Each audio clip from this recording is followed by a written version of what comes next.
சாகித்ய அகாடமி விருது பெற்ற எழுத்தாளர் KR மீரா. இவருடைய ஆரச்சர் புத்தகத்துக்கு இந்த விருது கிடைச்சதுன்னு நம்ம எல்லாருக்கும் தெரியும்.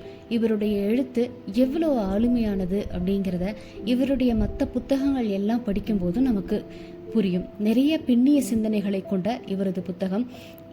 இந்த தடவை சூரியனை அணிந்த ஒரு பெண், இதுலேயும் பெண்ணிய சிந்தனையை அள்ளி தெளிச்சிருக்காங்கன்னு சொல்லலாம்.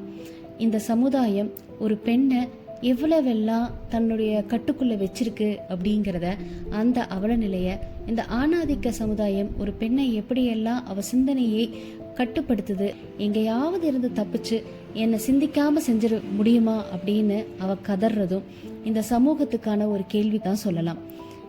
ஒரு பெண்ணானவள் அவ எப்படியாவது என் மனசை நான் இல்லாமல் என்னை ஆக்கிருங்களேன், என்னை சிந்தனை செய்யாமல் ஆக்கிருங்களேன், ஏதாவது பேசியோ ஊசி போட்டோ என்னை வேற மாதிரி ஏதாவது பண்ணிருங்களேன், மற்றவங்க எல்லாரும் ஏற்றுக்கிற மாதிரி என்னை பண்ணிட முடியாதா அப்படிங்கிற கேட்குற அவலம் ஒவ்வொரு பெண்ணுக்கும் இருக்கு அப்படிங்கிறத, அதிலிருந்து அந்த பெண் தன்னையே ஒரு பாவ சுமக்கிறவளாகவே கருதிக்கிட்டு வாழ்ந்துகிட்டு இருக்கா.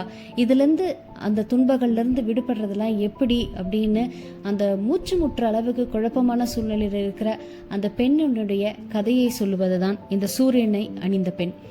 இந்த புத்தகம் பெண் சிந்தனையாளர்களாக மட்டும் இல்லாமல் பெண்களை பற்றி உணர்ந்து அவங்க மன உணர்வுகளை இப்படிதான் அவங்க துன்பப்படுறாங்களான்னு அவங்கள புரிஞ்சுக்கிறதுக்கான சந்தர்ப்பத்தை ஏற்படுத்தும்.